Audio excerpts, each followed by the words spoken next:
প্রশ্ন তো কোনো ব্যাপার না, যেটা নিয়ে আলোচনা করতে চান। হ্যাঁ। সুপ্রিয় দর্শক, স্বাগত জানাচ্ছি আজকের সম্পাদকীয়তে। সাথে আছে আমি মুস্তফা খন্দকার। জুলাইকে সবার উল্লেখ করে এর চেতনা দিয়ে ব্যবসা না করার আহ্বান জানিয়েছেন স্বরাষ্ট্রমন্ত্রী সালাউদ্দিন আহমদ। বিরোধী দলের দিকে ইঙ্গিত করে তিনি বলেছেন, শুধু স্লোগান দিয়ে দীর্ঘদিন রাজনীতি করা যায় না, জনগণের সামনে কাজের রূপরেখা দিতে হবে। অন্যদিকে এনসিপির আহ্বায়ক নাহিদ ইসলামের দাবি, জুলাইয়ের আকাঙ্ক্ষা বাস্তবায়নে বিএনপি বাধা হয়ে দাঁড়িয়েছে। সংবিধান সংশোধনের আগে বিএনপিকে সংশোধন হতে হবে বলে মন্তব্য করেছেন তিনি। প্রাসঙ্গিক এসব বিষয় নিয়ে আজকের সম্পাদকীয় চেতনার ব্যবসা করছে কারা, এ নিয়ে আলোচনার জন্য স্টুডিওতে উপস্থিত আছেন ডক্টর নাহিদ ইসলাম খান, অধ্যাপক জাহাঙ্গীরনগর বিশ্ববিদ্যালয়, মোহাম্মদ মুক্তাদির রশিদ, সাংবাদিক, বাংলা আউটলুক, এবং সামান্তা শারমিন, সিনিয়র যুগ্ম আহ্বায়ক, জাতীয় নাগরিক পার্টি। আপনাদের তিনজনকে স্বাগত। দর্শক, আপনারাও এই আলোচনায় সরাসরি অংশ নিতে পারেন। আলোচনায় অংশ নেওয়ার জন্য সরাসরি কল করতে হবে টেলিভিশনের পর্দায় দেখানো নাম্বারে। এছাড়াও ফেসবুকের মাধ্যমে আপনাদের মতামত পাঠাতে পারেন। আলোচনা শুরুর আগে জানিয়ে দেব আজকের প্রধান শিরোনাম। জুলাই হত্যা মামলায় মৃত্যুদণ্ডপ্রাপ্ত আসাদুজ্জামান কামালকে ফেরাতে ভারতকে চিঠি, ইতিবাচক সাড়ার আশা ঢাকার।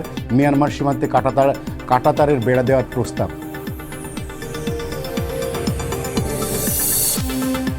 যমুনায় প্রধানমন্ত্রীর সঙ্গে শরিক দলের শীর্ষ নেতাদের বৈঠক।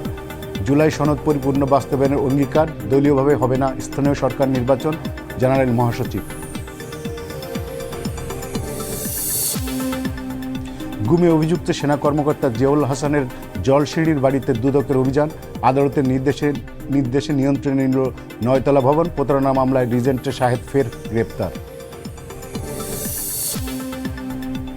সরকারের সমালোচনা করলে এখন গুম হওয়ার পরিস্থিতি নেই, বললেন প্রধানমন্ত্রীর উপদেষ্টা। রাজনৈতিক ঐক্য না থাকলে গণতন্ত্র বিরোধী শক্তি উত্থানের শঙ্কা নেতাদের।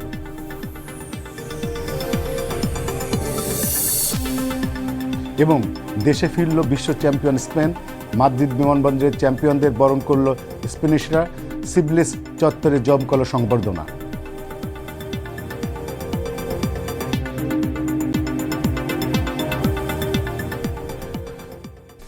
ডক্টর নাহিদ ইসলাম খান, আপনাকে দিয়ে আমি শুরু করি। সালাউদ্দিন আহমেদের কথা দিয়ে আমরা শুরু করতে চাই। উনি বলছে যে জুলাই, যে আমাদের 24শে জুলাই আমরা যে বড় ধরনের একটা পলাতক হাসিনার বিরুদ্ধে একটা সংগ্রাম ছিল, একটা যুদ্ধ ছিল, সেই যুদ্ধকে নিয়ে ইদানিং নানা পক্ষ নানা রকম ব্যবসা করছে। বলছে এখন আর ওই চেতনার ব্যবসা চলবে না, আপনাদেরকে নতুন নতুন কর্মসূচি দিতে হবে যারা রাজনৈতিক দল। এবং তিনি বলছে যে জুলাইয়ের আকাঙ্ক্ষা সবাইকে ধারণ করতে হবে। অন্যদিকে নাহিদ ইসলাম বলছে যে বিএনপি জুলাইয়ের জন্য অন্যতম প্রতিবন্ধক, বিএনপিকে শুধরাতে হবে। আপনার কাছে কি মনে হয়, কার বক্তব্য সঠিক? আসলে এটা তো সত্য যে জুলাই তো আসলে সবার, আর চেতনার ব্যবসা, চেতনা নিয়ে কিন্তু কোনো সমস্যা নাই, কারণ চেতনা থাকতেই হবে। চেতনা একটা খুবই পজিটিভ একটা শব্দ, তাই না? খুবই ধনাত্মক একটি শব্দ। চেতনা সব কিছুর পেছনেই চেতনা থাকে, কিন্তু চেতনাটাই সমস্যা হয়ে যায় যখন চেতনাকে আপনি ব্যবসা হিসেবে দেখেন। এবং আমি যতদূর মনে করতে পারি, এনসিপির নাসিরউদ্দিন পাটোয়ারি উনি গত সপ্তাহে বলেছেন যে আমরা 1000বার জুলাই ব্যবসায়ী হব। আমি মনে এই কথাটা আর একটু কোথাও বলেছি যে জুলাইকে যখন ব্যবসার মধ্যে আপনি নিয়ে গেছেন, আপনি চিন্তা করেন মানুষ যেটা বলে তার অবচেতন মনে আসলে সেটা কোথাও থাকে, সেটাই আপনার রিফ্লেকশন হয়, সেটা আপনার মুখ দিয়ে বের হয়। তাহলে এরকম দলের নেতারা যখন জুলাই ব্যবসায়ী হতে চাচ্ছেন, তার মানে চেতনার ব্যবসা আসলে শুরু হয়ে গেছে। এবং চেতনার ব্যবসার সাথে আপনি দেখেন একটা চেতনা দিয়ে তো গত 17 বছর আমরা ছিলাম না, স্বাধীনতার চেতনা, মুক্তিযুদ্ধের চেতনা, কত চেতনার ভেতর দিয়েছিলাম। এবং জুলাইকে যে চেতনার জায়গায় নিয়ে যাওয়া হয়েছে, ধরেন আপনি এখন কোথাও কিছু বলবে যে তুমি জুলাই বিরোধী, তুমি এই চেতনার মধ্যে যাও না। এবং নাহিদ ইসলামের যে বক্তব্য যে বিএনপি হচ্ছেন একমাত্র প্রতিবন্ধক জুলাইয়ের, এই কথাটা আপনার মনে হয় যে মানে কেউ বিশ্বাস করবেন? ইভেন নাহিদ ইসলামের দলের যারা আছেন, সামান্তা এখানে আছে, সামান্তাও কি বিশ্বাস করেন যে জুলাই চেতনার বিরোধী হচ্ছে বিএনপি? কারণ আমি একটা কথা আপনার গত শোতেই মনে হয় বলেছিলাম, এনসিপিরই একজন ছিল, যে জুলাইটা আসলে সবার, মানে উনি দাবি করেছিলেন যে ল্যাপটপের সামনে বসে কিন্তু জুলাই হয়নি। কিন্তু আমি মনে করি ল্যাপটপের সামনে, ল্যাপটপের পিছনে রান্নাঘর, আমাদের 24শে জুলাই আন্দোলনটাই তো হয়েছিল সোশ্যাল মিডিয়া কেন্দ্রিক। তখন তো অনেক কিছু ছিল না, মেইন স্ট্রিম তো সরকারের মানে মুখপাত্র হিসেবে কাজ করেছিল তখন। এটা একেবারেই সত্য, এবং এটা আপনাকে মানে মেনে নিতেই হবে যে জুলাইকে আপনি কোনো দলীয়, এবং আমি যতদূর বিশ্বাস করি বা বক্তব্য শুনি, বিএনপিও কখনো বিশ্বাস করে না যে এটা বিএনপির একার ফল। এটা আসলে কারণে, এটা যদি সর্বস্তরের মানুষ না আসতো এটা আসলে কখনোই হতো না। কিন্তু আমি জানি না যে এই জুলাই পরবর্তী এবং এই ইলেকশন পরবর্তী সময়ে চেতনা নিয়ে এক ধরনের বাণিজ্য বিরোধী দলের মধ্যে কিন্তু খুবই স্পষ্ট। মানে তারা কোনো কিছুতেই করলেই বলবে যে দেখেন বিএনপি হচ্ছে জুলাই চেতনাকে ধারণ করছে না, বিএনপি বেইমানি করছে, মানে ওই চেতনার বাণিজ্যেই আমরা চলে গেছি। আসলে চেতনার বাণিজ্যের ভেতরে এই যে ঘোরপাক খাওয়া, মানে আমরা একটা দলের কাছে শুনেছিলাম নতুন বন্দোবস্ত, তাহলে ওই যে চেতনা 17 বছরের মুক্তিযুদ্ধের চেতনা যে জুলাইয়ের চেতনা হয়ে গেল, তাহলে এটাকে আপনি কি বলবেন? আপনি একটি কথা বলেছেন যে সালাউদ্দিন সাহেব বলেছে স্লোগান দিয়ে রাজনীতি আর চলবে না। স্লোগানের রাজনীতিটাও দেখেন, সেটাও কিন্তু কমপ্লিটলি একটি চেতনা ব্যবসা ছিল, এবং যে অশ্রাব্য স্লোগান দিয়ে বাংলাদেশের রাজনীতি গত 18 মাস চলেছে, এবং অশ্রাব্য রাজনীতি যারা করেছেন, ভাষার ব্যবহার করেছে, তারা এখন হিরো। মানে কিছু দলের নেতারা আছেন কিন্তু মানে কথা সৈনিক না, তারা কথা দিয়ে, তাদের মানে অশ্লীল শব্দচয়ন দিয়ে বাংলাদেশের রাজনীতিকে এই মুহূর্তে দেখছে। তাহলে এই যে আবার আরেকটা চেতনা দেখবেন, ফেসবুকে একটা চেতনা আছে হাদি চেতনা। আমাদেরকে যারা অশ্রাব্য ভাষায় গালাগালি করে, আপনি প্রত্যেকটি প্রোফাইলের ছবি দেখবেন হাদি, প্রতিটি হাদি, তার মানে হচ্ছে হাদি চেতনা হয়েছে। জুলাইয়ে হচ্ছে এই যে চেতনাগুলো তৈরি হচ্ছে, নতুন নতুন চেতনার ডিমেনশন। এখন এই চেতনার ডিমেনশন থেকে আমাদেরকে আসলে বের হতে হবে। এটা যদি আপনি না বের হন ঘুরে ফিরে, তাহলে আপনি কিন্তু পুরানো বন্দোবস্তের দিকেই যাচ্ছেন, যে বন্দোবস্ত আসলে আমরা কেউ চাই না। তো জুলাইয়ের এই চেতনা থেকে আমরা বের হব, এটা আমার প্রত্যাশা। স্বরাষ্ট্রমন্ত্রী উনি ঠিকই বলেছেন যে এই চেতনা, এবং আমি এই সাথে সাথে বিএনপিকেও বলতে চাই, বিএনপিও যাতে এই চেতনার মধ্যে না যায়, কারণ এই চেতনার ব্যবসার একটা বিরাট ফাঁদ আছে। এই ফাঁদে যদি আপনি একবার পড়েন তাহলে দেখবেন যে এর বাইরে আপনি আসলে যেতে পারছেন না। সো চেতনা বাণিজ্য বন্ধ হতে হবে, এবং যেসব রাজনীতিবিদরা বলেন যে আমি ব্যবসায়ী, তাদের আসলে রাজনীতি করার কতটুকু গ্রহণযোগ্যতা আছে বা করতে পারেন, সেটা আসলে বাংলাদেশের জনগণ একসময় বলে দিবে।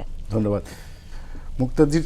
আমি একটু আপনার কাছে আসি, সেটা হলো যে স্বরাষ্ট্রমন্ত্রীর চেতনা ব্যবসার কথা বলেছেন, আরও অনেকেই বলছেন, এই যে কারা ব্যবসা করছে, উনি ইঙ্গিত করেছেন কাদের দিকে, আপনার কাছে কি মনে হয়?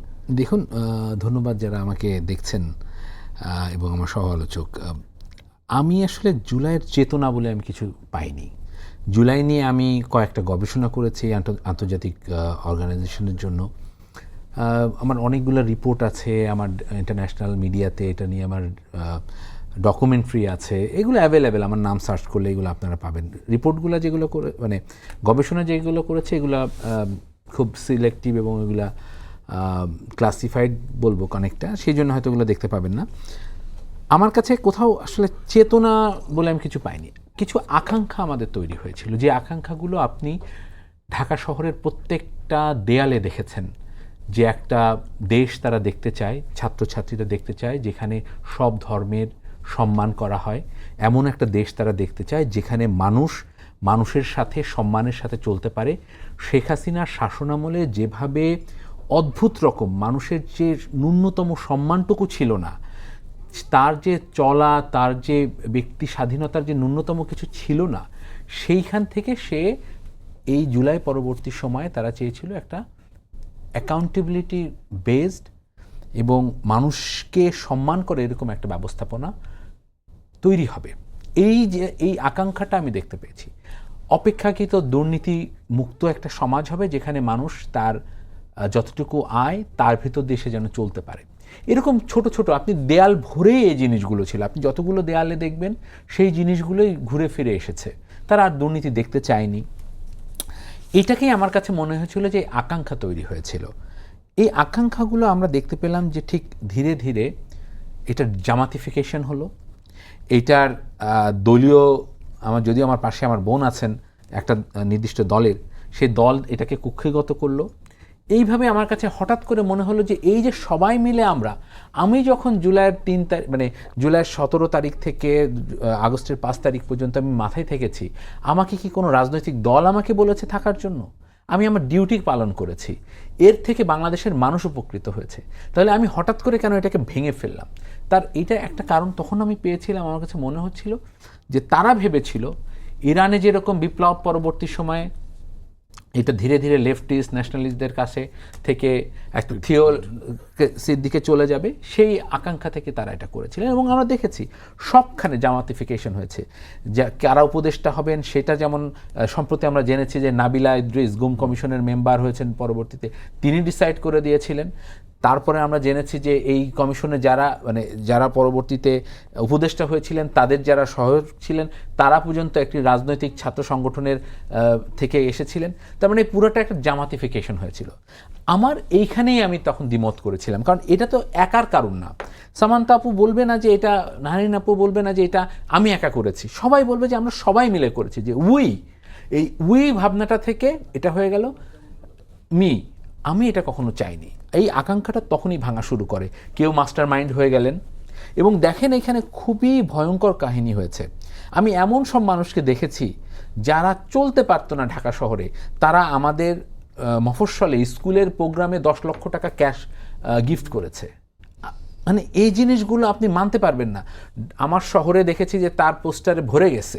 এগুলো কিভাবে সম্ভব হয়েছে, কোথা থেকে টাকা হচ্ছে? এরকম অভিযোগ আছে যে ব্যাংকের এমডিকে বলা হচ্ছে, আপনাদের চ্যানেলই তো দখল করার জন্য একজন ভদ্রলোক চলে গিয়েছিলেন গ্রুপের কাছে, একজন সমন্বয়ক, আরেকজন সমন্বয়কের বিরুদ্ধে অভিযোগ আছে যে ব্যাংকের এমডির বিরুদ্ধে লোক লাগিয়ে দেওয়া হবে, না হলে টাকা দিতে হবে। এইগুলো তো জুলাইয়ের আকাঙ্ক্ষা হতে পারে না। জুলাইয়ের আকাঙ্ক্ষা যদি এটা জানে মানুষ যে এই হচ্ছে জুলাইয়ের আকাঙ্ক্ষা, তাহলে এদেরকে যে ভবিষ্যতে কি করবে, নোবডি নোজ। আমার কাছে এইখানেই কষ্ট লেগেছে। এবং এইটার এই রাজনৈতিকরণটা, আমাদের সবার যে জায়গাটা ভেঙে দেওয়া হয়েছে, এইটার পরে আমার কাছে মনে হয়েছে যে এই আকাঙ্ক্ষাটাও এখন অনেক ফেডেড। সামান্তা, এই দুজন যেটা বললেন, বিশেষ করে মুক্তাদির রশিদ, যে জুলাইয়ের চেতনা নয়, জুলাইয়ের কিছু আকাঙ্ক্ষা ছিল, সেই আকাঙ্ক্ষাটা সম্মিলিতভাবে ভেঙে দেওয়া হয়েছে। উনি বিশেষ করে স্পেসিফিক বলে জামাত এবং এনসিপির বিরুদ্ধে আঙুল তুলেছেন। এবং উনি কয়েকটা উদাহরণও দিয়েছেন যে বিভিন্ন জায়গায় আপনারা দখলবাজি করার চেষ্টা করেছেন আপনার দল। তো আপনার কাছে কি মনে হয় যে আমরা কি 24-এর যে আত্মাহুতি দিয়েছিল মানুষের, এটাই কি তার রেজাল্ট? মানে আমরা কি চাই আসলে, নতুন বাংলাদেশ কি এটাই? ধন্যবাদ আপনার প্রশ্নের জন্য। যারা সময় টেলিভিশনে আমাদেরকে দেখছেন সকলকে সালাম ও শুভেচ্ছা। আমার সহায়তা দুজনকেই আমার সালাম ও শুভেচ্ছা। আসলে দখল করা তো একেবারে আমরা মনে করি যে এটা একটা ফৌজদারি অপরাধ। দখল করা, কাউকে মারপিট করা, কাউকে রক্তাক্ত করা, এগুলো আমরা সাধারণভাবে বুঝি যে এটা কোনোভাবেই এটা কাম্য না। একজন নাগরিক আরেকজন নাগরিক করতে পারেন না। তো নাগরিকের মধ্যে আবার ভাগটা করা হয়েছে পলিটিশিয়ান, নন পলিটিশিয়ান। হ্যাঁ, এই ভাগটা আছে, একটা ন্যাচারাল ভাগ আছে। তো আমি একটা জায়গা দেখছিলাম যে গতকালকে শাহজালাল বিশ্ববিদ্যালয়ে একজন ছাত্র খাবারের মান নিয়ে প্রশ্ন তোলায় ছাত্র দলের নেতাকর্মীরা তার উপরে হামলা করেছেন এবং তাকে আহত করেছেন শাহজালাল বিশ্ববিদ্যালয়ে। তো খাবারের মান নিয়ে আপত্তি, তো এটা সাধারণ শিক্ষার্থী হিসেবে আমি যেমন আমার দেশের শিক্ষার মান, স্বাস্থ্যের মান, খাদ্যের মান নিয়ে প্রশ্ন করতে পারি, সেটা একজন বিশ্ববিদ্যালয়ের শিক্ষার্থীও তার তার যে স্বায়ত্তশাসিত এলাকা সেখানে তিনি এই প্রশ্নগুলো তুলতে পারেন। এখন দেখেন অনেকগুলো বিষয় এখানে আসছে, এগুলো সবগুলো বিষয়ে আমি অন্তত ঘন্টাখানেক বা 2 ঘন্টা আলাপ করার জন্য উদ্গ্রীব, কিন্তু আপনার টকশোর আওতাও সেটা না। আর আমরা মনে হয় টকশো থেকে সেটা এক্সপেক্টও করি না। আমরা চাই যে এক ধরনের ফ্রুটফুল ডিবেট অথবা এটা প্রাসঙ্গিক আলোচনার মধ্য দিয়ে এটা সমাপ্ত হোক। আমি একটা ছবি দেখাই আপনাদেরকে। এই ছবিটা, ওনার নাম শহীদ শামীম। শহীদ শামীমের চেহারাটা ছিল এমন যখন উনি জীবিত ছিলেন। ওনার বয়স 10-13। উনি যখন মারা যান তখন ওনার ছবিটা হয় এমন। শহীদ শামীম এখন পর্যন্ত লিস্ট, আমাদের যে শহীদের তালিকা, সেই লিস্টে অন্তর্ভুক্ত হননি। 5 আগস্ট উনি নিহত হন, শহীদ হন। শহীদ শামীমের ঘরের ছবিটা যদি আপনাকে আমি দেখাই তাহলে আমি দেখাতে পারবো, কিন্তু যেহেতু প্রাইভেসির ইস্যু আছে আমি দেখালাম না। আমি গত কয়েকদিন, গত এই পুরো জুলাই মাসটার মধ্যেই আমি চেষ্টা করেছি শহীদ পরিবার, অন্তত আমার এলাকা কেন্দ্রিক আমি শহীদ পরিবারগুলোতে, ঢাকা 13, মোহাম্মদপুর, আদাবর, এই অঞ্চলে যাওয়ার চেষ্টা করেছি। বেশিরভাগ, এটাও গুরুত্বপূর্ণ যে বেশিরভাগই এই এলাকায় এখন আর বসবাস করেন না। অনেকে ভোলার শহীদ, ওনারা বাড়িতে চলে গেছেন। এখানের ব্যয় তাদের পক্ষে সংকুলান করা সম্ভব হচ্ছে না। কিন্তু যারা আছেন তাদের আসলে পারিবারিক অবস্থা, তারা যেভাবে জীবনযাপন করছেন, এই জীবনযাপনটা অত্যন্ত মানে মানবেতর। এটা মানবেতর না। মানে আপনি একজন শহীদ পরিবারের এই পরিস্থিতি, তার মানে আপনার বাকি সমস্ত কিছুই আপনার কাছে মনে হবে ইন ভেইন, আর কোনো কিছুই গুরুত্বপূর্ণ না। কিন্তু একটা জিনিস আমি বলি যে যখন 5 আগস্টের পরে আমি দেখেছি, যখন আমরা বিভিন্ন শহীদ পরিবারের সাথে কানেক্ট করার চেষ্টা করছিলাম, আমি গিয়ে দেখেছি যে একটা পরিবারে গেলাম, সেখানে বললো যে জামাত থেকে 2 লাখ টাকা দিয়ে গেছে। আরেকটা প্রত্যেক পরিবারে হ্যাঁ, আমি যেটা গিয়েছিলাম সেখানে 2 লাখ শুনেছি। আবার একাধিক পরিবারে গিয়ে শুনলাম সেখানে বিএনপির থেকে যোগাযোগ করা হয়েছে, ওখানেও 1 লাখ 2 লাখ করে দেওয়া হয়েছে। কিন্তু আসলে তখন এনসিপি ফর্ম হয় নাই। তো আপনার এখন পার্টি হচ্ছে 3টা, বিএনপি, জামাত আর এনসিপি। এই 3টা মেইন স্ট্রিম পার্টির মধ্যে 2টা পার্টি অলরেডি এই ইলেকশনের আগেই পুরো শহীদ পরিবার যারা আছে তাদেরকে মোটামুটি ভাগ বাটোয়ারা করে নিয়েছে। কিন্তু আমরা যেটা এক্সপেক্ট করেছিলাম যে একটা সিস্টেমেটিক চেঞ্জের মাধ্যমে এই পরিবারগুলোর পুনর্বাসন। ভাগ বাটোয়ারা বলতে মানে তাদেরকে ডিস্ট্রিবিউট করার জন্য ভাগ করে নিছে যে, নাকি আমাদের লোকেরা? দেখেন, এই যে যখন আপনি একটা টাকা অনুদান প্রদান করেন, এই অনুদানের পিছনে তো একটা না একটা স্বার্থ থাকতে পারে। অনুদান চ্যারিটির কোনো বিষয় মানে কোনো কমতি থাকা উচিত না, কমতি থাকা উচিত না। কিন্তু আবার একটাও বিষয় আছে যে আপনার বাম হাত ডান করলে ডান হাত যাতে জানতে না পারে, এটারও একটা ব্যাপার আছে। কিন্তু যখন আমি দেখি যে শহীদ পরিবারদের নিয়ে বিএনপি কর্মসূচি পালন করছে, অনুষ্ঠান করছে, সেটা একই দিকে যেমন আমাকে আশার আলো দেখায়, আমি যখন মাঠ পর্যায়ে যাই আমার আশার আলোটা নিভে যায়। তখন আমি এই ধরনের কেসের সম্মুখীন হই। যারা এখন পর্যন্ত শহীদের তালিকায় এনলিস্টেড হন নাই, ওনার বয়স 13, যিনি শহীদ হয়েছেন ওনার বয়স 13, শহীদ শামীম। 13 বছরের একটা ছেলে কখন যায়, মানে কখন মুভমেন্টে যায়, যখন সে আসলে তার পলিটিক্যাল এক্সপ্রেশনের সর্বোচ্চ জায়গায় পৌঁছে গেছে। একটা 13 বছরের ছেলের স্বাভাবিক অর্থে কোনো পলিটিক্যাল এক্সপ্রেশন থাকার কথা না, কিন্তু তারপরেও সে একদম পুরে ঝলসে গিয়ে মারা গেছে। হুজুকেও যেতে পারে, তার তো পলিটিক্যাল কনসাসনেস তখনও গ্রো করেনি। 13 বছরের ছেলেটা আমরা 13 বছরের এরকম অসংখ্য শিশুরা মারা গেছে। এই ইনভেস্টিগেট করার জন্য তো মামলাটা চার্জশিট জমা দিতে হবে। এমনও পরিবারের সাথে আমার পরিচয় আছে যাদের মামলা চার্জশিট জমা নেওয়া হয়নি। আপনার মূল পয়েন্টটা কি? আমি মূল পয়েন্টটাতে আসছি। মানে এটাই বললাম যে এই কথাগুলো এত সেনসিটিভ, কিন্তু আমাদের আলোক করার মতো যথেষ্ট সময় থাকে না। আমি ওনাদের, যেহেতু ওনারা সিনিয়র, এই জন্য আমি একটু সময় চেয়ে নিলাম। আমি অনেকগুলা ঘটনা নিজে ইনভেস্টিগেট করেছি, বাড়িতে গিয়েছি। এমনও আছে যে তারা একটা কেস যেখানে জামাত পরবর্তীতে টাকাও দিয়েছে, সে ছাত্রলীগের মিছিলে ছিল, কিন্তু সে এখন শহীদের কাতারে। এখন আমরা চিন্তা করেছি যে একটা গরিব মানুষ 1 লাখ টাকা পেয়েছে, তখন 1 লাখ টাকা পেয়েছে, ঠিক আছে, দরকার নেই। আপনি এটা মানে এটা নিয়ে তদন্ত করবেন, কিন্তু আপনি তো তদন্ত করার জন্য এটাকে উপক্রমী হয় নাই, মানে একটা প্রসেস পার হতে হয়।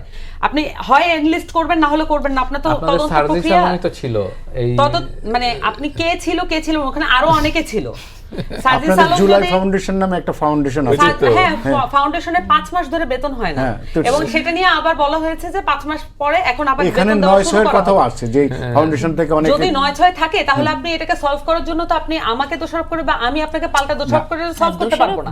সলভ করার জন্য আমাদের ইনভেস্টিগেটিভ একটা পোরশন থাকতে হবে, যেখান থেকে আমরা একটা সততার ইনভেস্টিগেশন আশা করতে পারি। এখন দেখেন, আমি এবার আসি আমার পয়েন্ট। আমরা চেয়েছিলাম যে আমরা এই যে সততার ইনভেস্টিগেশন আপনি কোথা থেকে পাবেন? প্রতিষ্ঠানগুলো থেকে পাবেন। আমরা প্রতিষ্ঠানগুলোর রিফর্ম চেয়েছিলাম। এই জুলাইয়ের আকাঙ্ক্ষার একটা অংশ, মানে ধরেন এই যে একটা আপনি মানে ছবি দেখলেন, এটা হচ্ছে ওই যে অনেক সময় ফকির বা মিসকিন যারা আছেন তারা অনেক সময় আপনাদেরকে ঘা দেখান না, ওরকম করে আমার এখন দেখাতে হচ্ছে। কিন্তু এটা তো দেখাতে হওয়া উচিত না। এইটাই আসছি।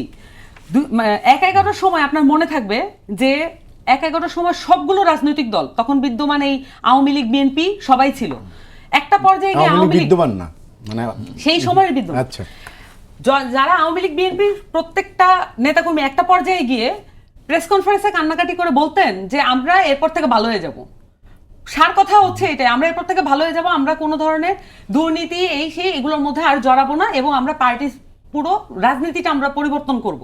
এই ধরনের প্রমিস তারা একদম ওপেনলি দিয়েছেন, এটা এখনো মিডিয়ায় আছে। কিন্তু পরে যখন টার্ন পরিবর্তন হয়ে গেল, যখন বিপদমুক্ত হলো, তখন কি হলো? তখন কি কেউ কারো রাজনীতি সংস্কারের কথা মনে রেখেছেন? রাখেননি।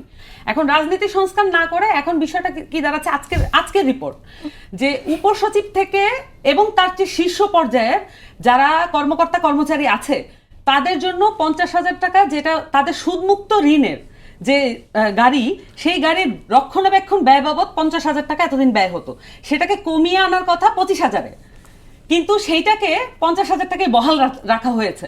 এটা কি জুলাই আকাঙ্ক্ষার সাথে সামঞ্জস্যপূর্ণ?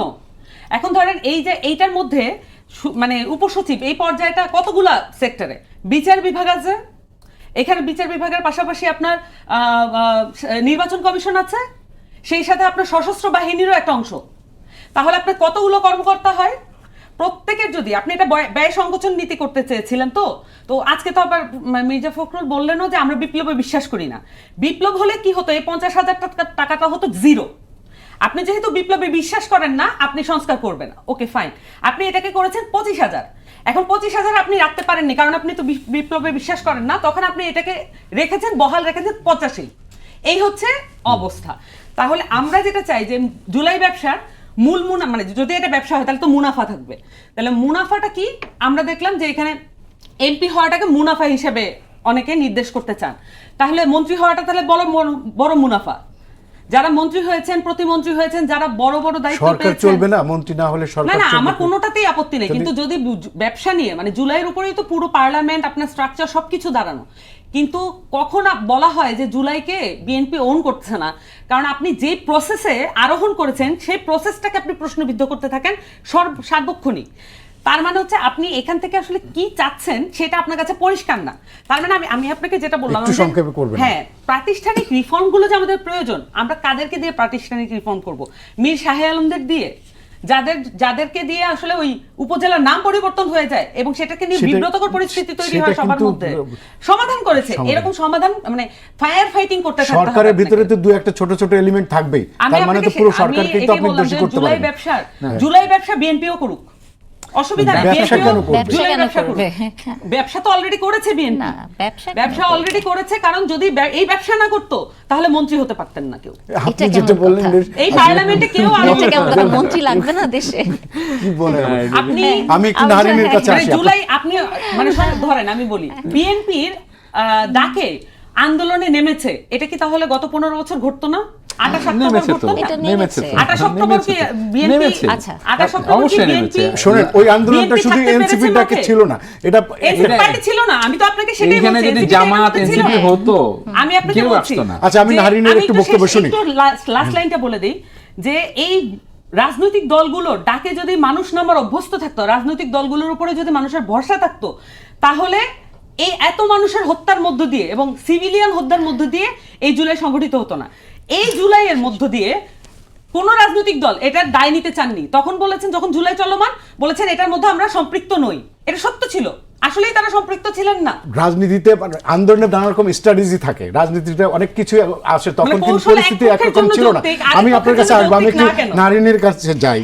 আচ্ছা, সেটা হচ্ছে যে জুলাই চেতনা ব্যবসা নিয়ে বিএনপির বিরুদ্ধে ওনার এক বড় ধরনের অভিযোগ, এবং উনি বললেন যে বিএনপি তালিকা করেনি অনেককে, এখনো উনি একজনকে দেখালেন যে তার অবস্থা খুবই খারাপ, এবং 13 বছরের একটা ছেলে। আসলে সামান্থা হয়তো উনি একটি রাজনৈতিক দলের পার্ট দেখে এবং সম্পৃক্ত ছিলেন দেখে একটু এক্সাইটমেন্ট ওর একটু বেশি হয়েছে, সামান্থা এক্সাইটেড হয়ে গেছেন, স্বাভাবিক এটা।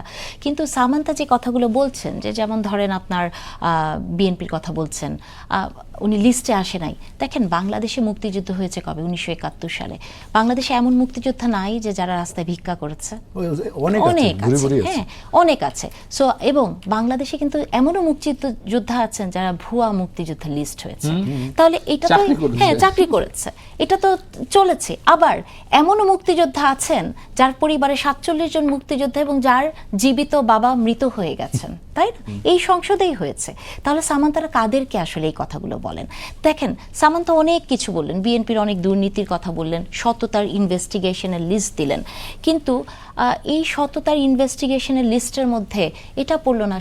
সামান্তা লিস্ট নিয়ে তো অনেক কথা বললেন, যে এখানে কিন্তু হতদরিদ্রের লিস্টে এমপির মেয়ের 2বার নাম এসছে, এখানে কিন্তু কি হতদরিদ্রকে বাইসাইকেল দেয়াতে নাতনির কাছে বাইসাইকেল চলে গিয়েছিল, এগুলো তো হয়েছে আসলে।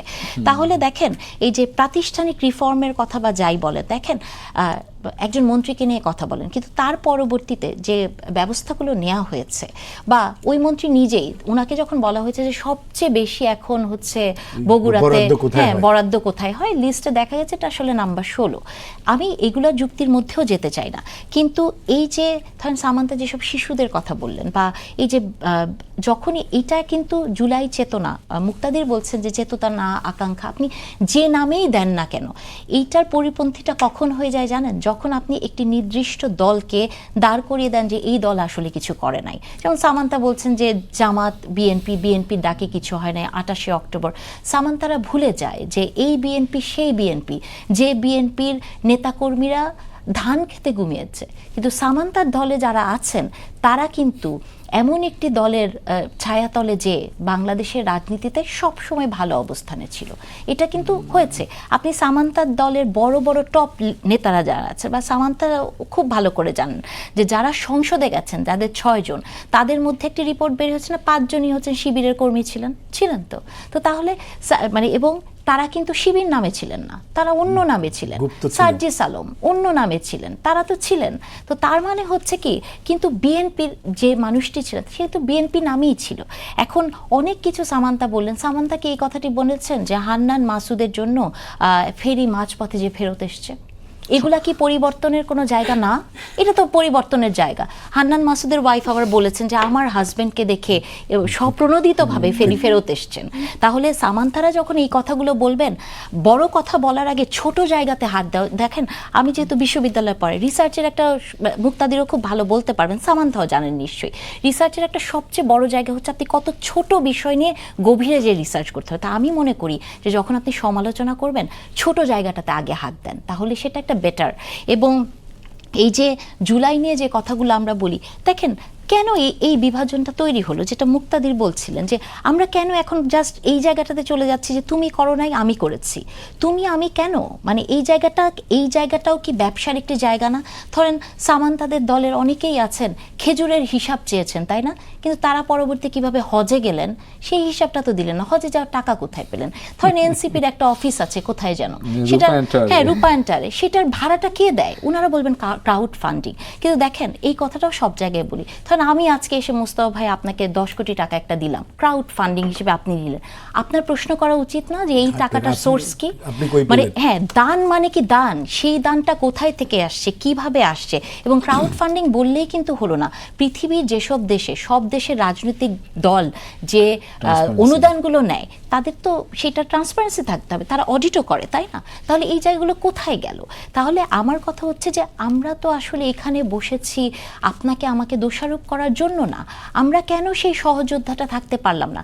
দেখেন বিএনপিকে নিয়ে যখন কথা হয়, সামান্তার দলের একজন খুব তর্কবাগীশ একজন আছেন না, যিনি খুব সুন্দর অশ্লীল এবং মানে নতুন নতুন শব্দ দিয়ে কথা বলেন, যিনি সেদিন বলেছেন যে আপনাকে প্রেম করার জন্য প্রধানমন্ত্রী বানানো হয় নাই।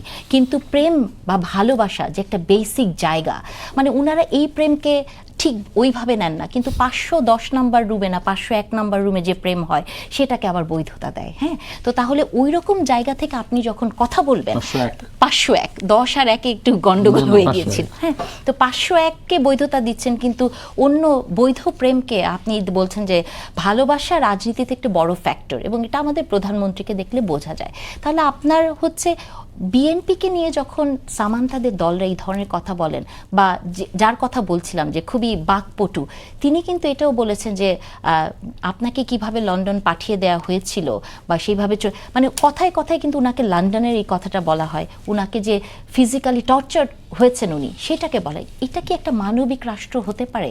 জনাব তারেক রহমান কি বাংলাদেশ ছেড়ে চলে গিয়েছিলেন স্বইচ্ছায়? বাংলাদেশে তো উনি স্বইচ্ছায় চলে যাননি, উনি যেতে বাধ্য হয়েছেন, বা কারো প্রতি একটি মানে নির্যাতন হয়েছে, শারীরিক নির্যাতন হয়েছে, সেটাও মকারির জায়গায় চলে গেছে।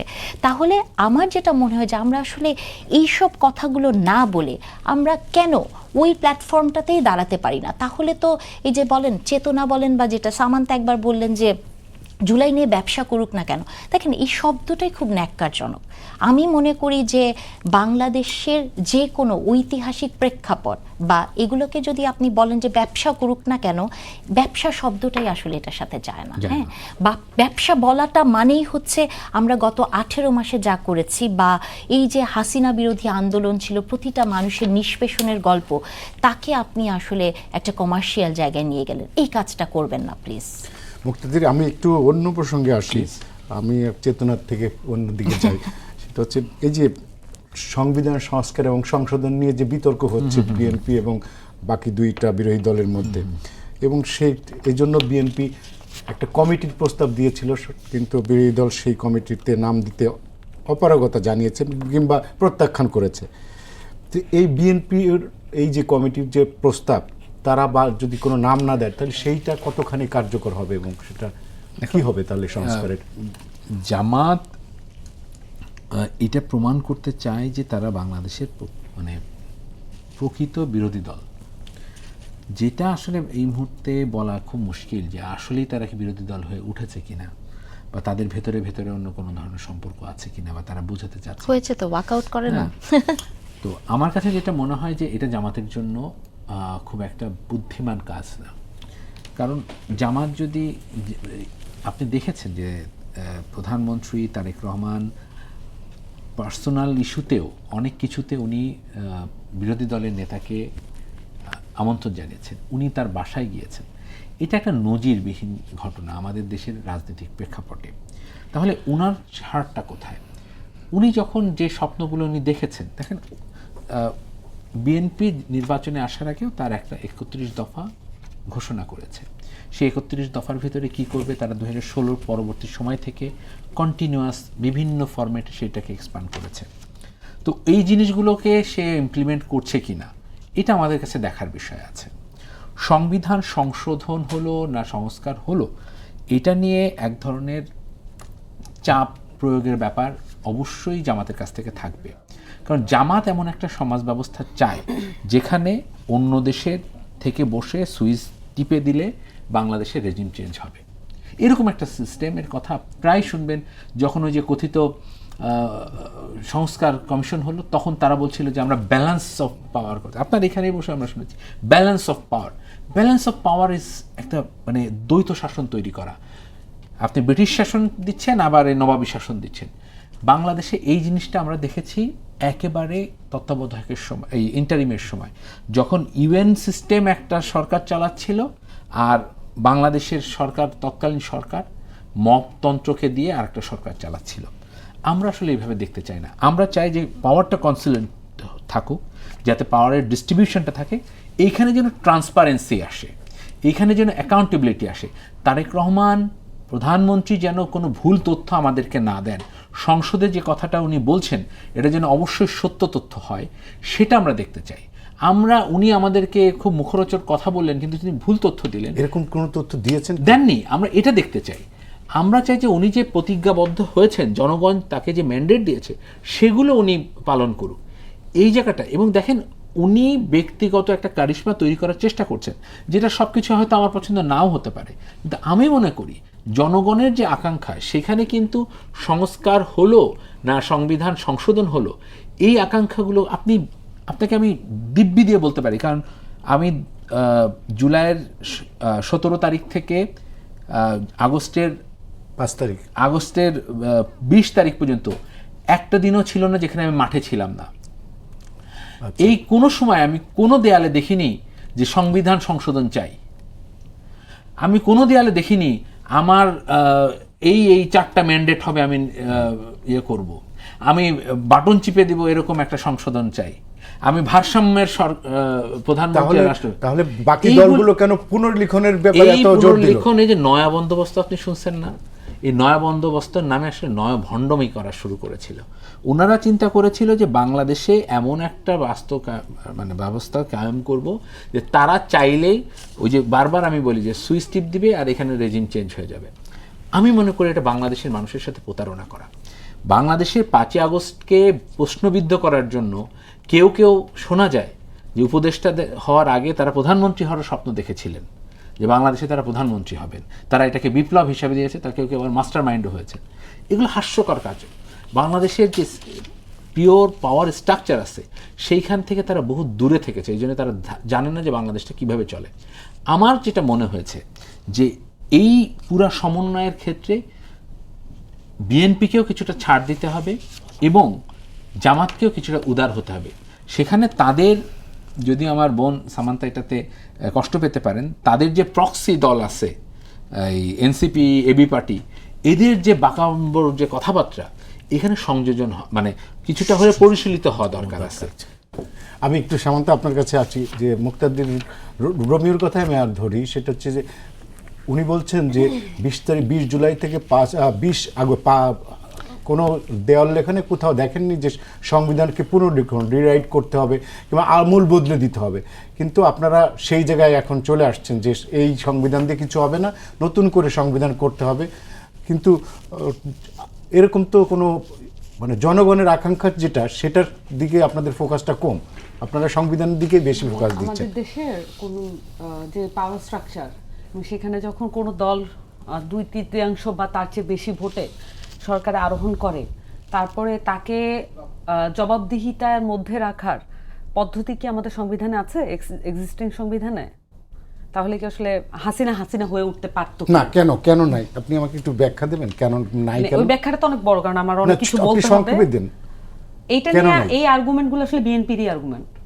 বিএনপি গত 15 বছর অসংখ্যবার সংবিধান ছুঁড়ে ফেলে, পুড়িয়ে ফেলে। না, বিএনপি তো সংস্কার করার কথা বলছে, সংবিধান 31 দফার মধ্যে সংস্কার ছিল। আমি এখন খুঁজলে হয়তো আপনাকে দেখাতে পারবো, প্রমাণ ছাড়া কথা বলার অভ্যাস আমার নেই। আপনি আপাতত অর্থে মেনে নেন যে আমি এটা বলছি যে অসংখ্যবার বিএনপির অসংখ্য নেতাকর্মী, নেতাকর্মী না, আমি বলছি যে খালেদা জিয়া থেকে শুরু করে, মরহুম খালেদা জিয়া থেকে শুরু করে একদম আমি আপনাকে বলি, মির্জা ফখরুল ইসলাম আলমগীর এবং সরকার মানেই তো সেই জনগণের কাছে জবাবদিহি করবে। ধানক্ষেতে যারা ঘুমিয়েছেন তারা অসংখ্যবার এই সংবিধানকে পুড়িয়ে দলিত করে, মথিত করে ফেলে দিতে চেয়েছেন, আগুন দিয়ে মানে ফেলে দিতে চেয়েছেন। এটা অসংখ্যবার ঘটেছে। এটা 15 বছরের সিনারিও। মানে আমাদের এইটা তো একটা সাইকেল, এটা তো আমরা দেখেছি। এটা হলো যে আপনার কেয়ারটেকার গভর্নমেন্ট যখন বাতিল হয়ে গেল সংবিধান থেকে, তখন এই কথাগুলো খালেদা জিয়া একটা পঞ্চদশ সংশোধনী সনদ নিয়ে তো আলাপ হয়েছে, কারণ তখন নির্বাচন হচ্ছিল না, সংবিধানটা এই ধারাগুলো ছিল। কিন্তু সংবিধান নিয়ে তো ওনারা কথা বলেছেন। ওনারা তো চাইতে পারতেন যে সংবিধানে সবকিছু ভালো, শুধুমাত্র কেয়ারটেকারের এই ইস্যুটা নিয়ে আমরা কথা বলবো। কিন্তু যখন ওই যে এটা উত্তেজনার বশে হতে পারে, আমি এটা বলতে চাই না। পাবলিক মিটিং এ অনেক সুইপিং কমেন্ট আসে, কিন্তু আপনাকে নির্দিষ্ট দেখতে হবে আসলে তাহলে সুইপিং কমেন্ট হবে না, কারণ এটা হচ্ছে হ্যাবিচুয়াল। ওকে, পার্থক্যগুলো আপনারা মাথায় রাখেন, কারণ কোনটা সুইপিং কমেন্ট আমার বুঝতে কষ্ট হচ্ছে। আপনারা একটা স্ট্রাকচার রেডি করে দেন যে ডেইলি একই কথা বলেন। আমি কি বলি যে এখানে এখন ধরেন আজকে আমার খুবই পছন্দের ছোট ভাই রাশেদ খান নিয়োগ পেয়েছেন, উনি থাকলে ভালো হতো রাজনৈতিক উপদেষ্টা পদে। অসংখ্য ধান খেতে শুয়ে কাটানো এবং এই যে মর্মান্তিক জীবনযাপন করা অসংখ্য বিএনপি ত্যাগী নেতা কর্মীদের মনের অবস্থা কি আজকে? সেটা বিএনপি বুঝবে, সরকারি দলের মানে এটা কি গণতান্ত্রিক আলাপ হলো? মোস্তফা ভাই, আমাকে ইন্টারাপ্ট করেন, আমি আপনাদের কারো কথা ইন্টারাপ্ট করি না, কাইন্ডলি। আমি জুনিয়র হতে পারি, কিন্তু অন্তত আমাকে সময়টা দিতে হবে। আমি বলছি যে আপনি যখন বললেন যে এটা তো আপনার হেডেক না, আমি তো বিরোধী দল এবং আমি দেশের নাগরিক, সরকারি দল কি করছে এটা নিয়ে আমার হেডেক থাকবে না তো কার হেডেক থাকবে? আমি তো অবশ্যই কথা বলবো। সো এটা হচ্ছে আমার একটা কথা। আমি একটা জিনিস আছে, ধরেন ব্যবসা, একটা পলিটিক্যাল পার্টি কিভাবে চলবে, এটা তো আমাদের একটা বার্নিং কোশ্চেন। আমরা কিভাবে চালাতে চাই আমাকে একটু বলেন। আমরা কি ছোট দল চাই নাকি আমরা বড় দল চাই? বড় দল চালাতে অনেক বেশি টাকা লাগে। আজকে এফবিসিসিআই এর বিধিমালা সংশোধন হচ্ছে, জানেন তো আপনারা। নতুন কমিটি হচ্ছে, নির্বাহী পর্ষদ হবে, সেখানে নতুন করে 2টি সহসভাপতির পদ বৃদ্ধি করা হচ্ছে, মানে 46 থেকে 48 হচ্ছে কমিটির পরিধি। নতুন করে যখন সহসভাপতির পদ নির্ধারণ করা হয়, এটা আমরা পলিটিক্স যারা করি সেটা আমরা জানি যে কেন এটার প্রয়োজন হয়। নির্দিষ্ট দুজন ব্যক্তিকে ওখানে বসাতে হবে, এই প্রয়োজন ছাড়া 2টি পদ বৃদ্ধি করা লাগে না। এখন আসেন, বিধিমালা সংশোধন করে 15 জন সরকার মনোনীত ব্যক্তিকে এই পর্ষদে অন্তর্ভুক্ত করার আলোচনা চলছে। এফবিসিসিআই আগে একটা ভোটের মাধ্যমে এটা হতো।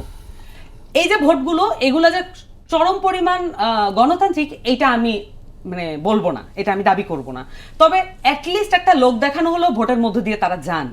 কিন্তু যখন 15 জন ব্যক্তিকে সরকার মনোনীত অবস্থায় এই পর্ষদের অংশ করা হবে, সেটা কি আসলে টাকা আচ্ছা, আমি সস্তিনের একটু একটা? বলি, আপনি সর্বশেষ কবে এফবিসিআর ইলেকশনের ভোট হয়েছিল আপনি মনে করতে পারেন?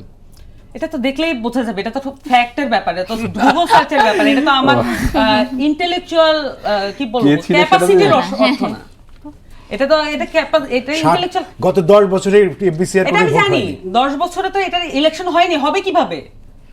10 বছরও হয়নি, এবং তারা গত 27 মাসে এটা চেষ্টা করেছিলেন, এটাও তো আপনি জানেন নাকি? চেষ্টা করার হ্যাঁ, চেষ্টা করেছিলেন, অনেক সময় কিন্তু করেন নাই। দৃশ্যমান হয় না, বুঝছেন, চেষ্টাটা জানা কারণ যায় না। তারা অপেক্ষা করেছিলেন একটা সেটেল গভর্নমেন্টের সাথে ওনারা কাজ করতে চান। Okay fine, that's fair enough, আমার কোনো সমস্যা নাই। কিন্তু সেটেল গভর্নমেন্টের সাথে সাথে এতগুলো বিধিমালা সংশোধনের কেন প্রয়োজন পড়লো? এখন কি এই 15 জন ওই জায়গায় বসার জন্য এমন কি হতে পারে না এই 15 জন কিছু এদিক সেদিক করে, কিছু লোভ দেখিয়ে, কিছুটা প্রভাব দেখিয়ে এটা আদায় করতে আপনি পারে? এফবিসিআর ইলেকশন মানে এই বিষয়টি তুললেন কি সংস্কারের কথা বলার জন্য? অবশ্যই। আপনি যে বললেন যে ব্যবসা কিভাবে একটা পার্টি চলবে, এখন যদি আমি বলি যে এই যে চ্যানেলিংটা একটা অনেক পলিটিক্যাল পার্টি পর্যন্ত যাবে। পার্টির অনুদানে চলে, দলের কর্মীদের চাঁদাও চলে, সদস্যদের চাঁদায়ও চলে। মানে বিএনপির ক্ষেত্রে চাঁদায় চলে, আর অন্য কারো ক্ষেত্রে এটা চাঁদায় চলে, এটা গ্রহণযোগ্য না। বিএনপি চাঁদা চাঁদা দেয়, দেয়, কিন্তু হ্যাঁ, সমস্যা তার হচ্ছে যে আপনারা যে সদস্যদের ক্রাউড থেকে। ফান্ডিং বলছেন, এই ক্রাউড ফান্ডিং যে কোত্থেকে আসছে এত টাকা, এবং সেটার কোনো হিসাব আপনারা অবশ্যই দিচ্ছেন? এনসিপি কে জবাব দিতে হবে, কিন্তু আমি একটা কথা বলে দিই, জি বলেন। যারা আগে পার্টি ফর্ম করেছে তাদেরকে আগে জবাব দিতে হবে। 1941 সালে গঠিত হয়েছে জামাত, তাদেরকে আগে জবাব দিতে হবে। আচ্ছা। তারপরে গঠিত হয়েছে বিএনপি, তাদেরকে তারপরে জবাব দিতে হবে। সবার শেষে এখন পর্যন্ত জন্ম নিয়েছে এনসিপি, তাদেরকে জবাব দিতে হয়। এইগুলো মেইন স্ট্রিম। এখন আসেন মেইন স্ট্রিম না, এরকম অসংখ্য পার্টি আছে, কিভাবে চলছে? কারণ এখানে এজেন্সি দিয়ে পার্টি তৈরি করা হয়, এটা সত্য। তাহলে তাদের ফান্ডিং সম্পর্কে আমরা কেন জানতে চাইবো না? অবশ্যই জানতে চাই। চাই। হ্যাঁ, অবশ্যই 33টা জানতে দল চাইবেন। নিয়ে আমার কেন ঐক্যমত্য কমিশনে বসতে হইলো, এটা আমার প্রশ্ন। 33টা দল কোন কোন জায়গায় আমাদের পলিটিক্স ইম্পর্টেন্ট, এটা আমার প্রশ্ন। তখন আপনার দলের বড় বড় নেতারাই তো সরকারে ছিল, তো তাদের কাছে জিজ্ঞেস করলেই তো আপনি পেতে পারেন। মানে ঐক্যমত্য কমিশনে ছিল ঐক্যমত সরকারে আলী রিয়াজ ছিল কি আমার নেতা? না, আসিফ ছিলেন তখন আপনার দলের নেতা। আমি বলছি ঐক্যমত্য কমিশনে কেন কিন্তু 33টা দল সরকারে তো বসলো? ছিলেন, এটা আমি তারা তো জানে। আমি একটু নারিন ইসলাম কাছে আসি, আমাদের হাতে প্রায় সময় শেষ। সেটা হচ্ছে যে এই যে আমরা বিতর্ক করছি বেশ কিছু বিষয় নিয়ে, কিন্তু সংবিধান সংস্কার এবং আপনার সংবিধান সংশোধন দুইটা নিয়ে মানে এক ধরনের অচল অবস্থা তৈরি হয়েছে। কিন্তু মূল কথা হচ্ছে যে জনগণের শাসন, সুশাসন, সেই সুশাসনটা বর্তমান সরকারের কাছ থেকে আপনি কি মানে কতটুকু আশা করেন এবং কতটুকু দেবে বলে আপনি মনে করেন? শুনুন, সংবিধান সংশোধন না সংস্কার শব্দের খেলা, রাজনৈতিক খেলা, রাজনৈতিক শব্দ, এর বাইরে কিচ্ছু না।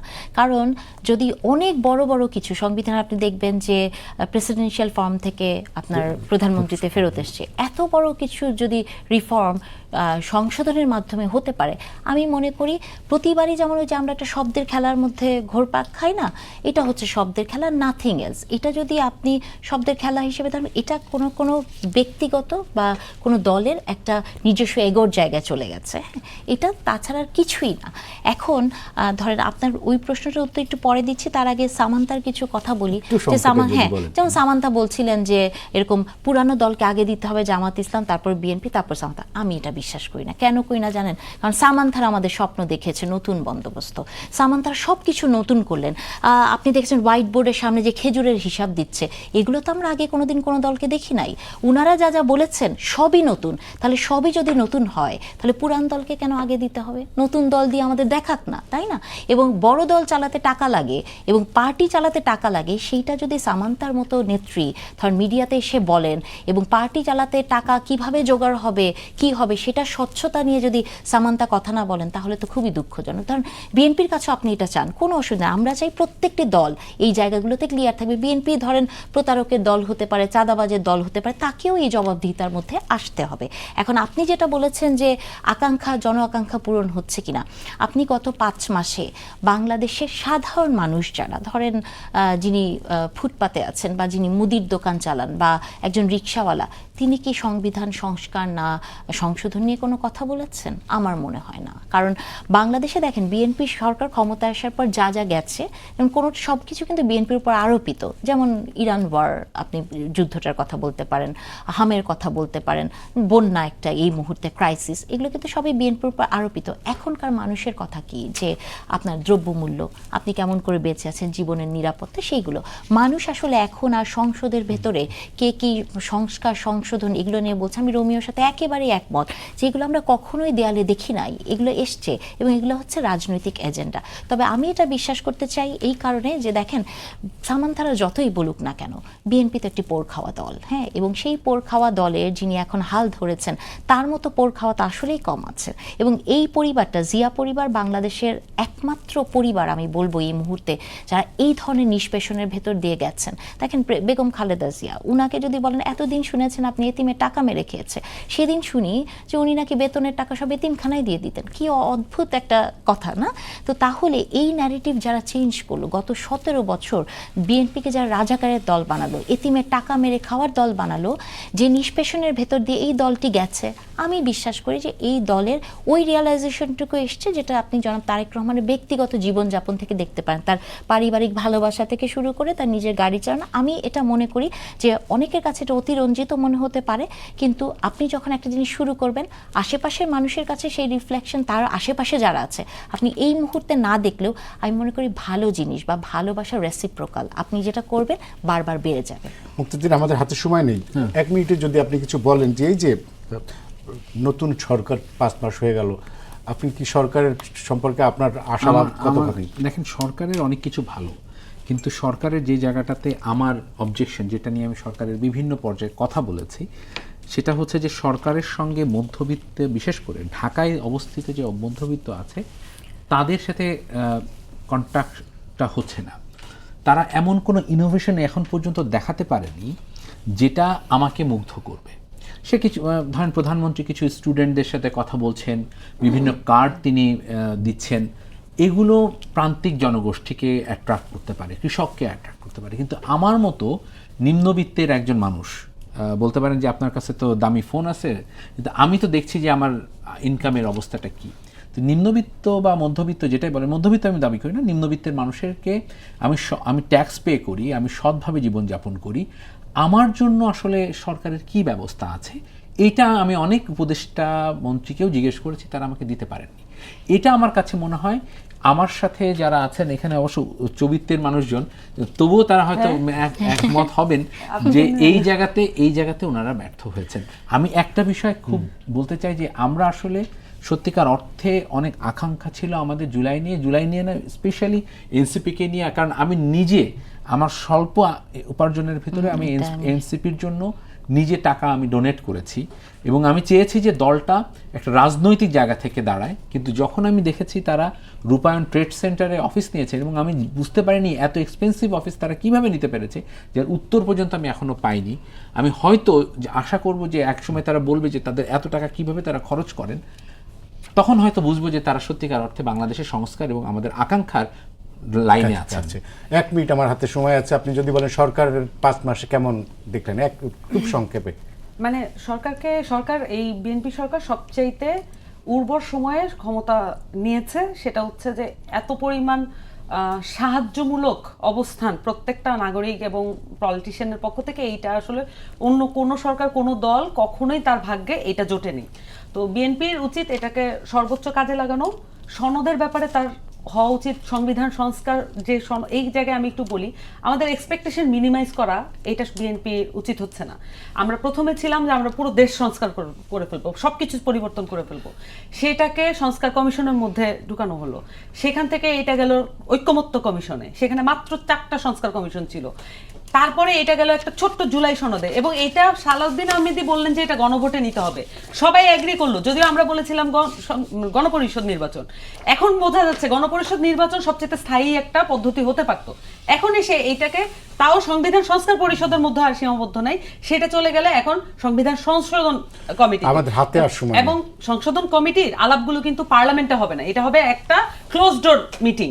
সো বাংলাদেশের জনগণ দেখতে পাবে না সংবিধান সংস্কারের ব্যাপারে আসলে কি ভূমিকা পালন করছে সরকার। হ্যাঁ, সামান্ত শারমিন, মুক্তাদির রশিদ রোমিও এবং নাহার ইসলাম খান, 3 জনকে ধন্যবাদ আমাদের সময় দেওয়ার জন্য। দর্শক, এই ছিল আজকের সম্পাদকীয়তে। আগামীকাল আবার দেখা হবে একই সময়। শুভরাত্রি সবাইকে।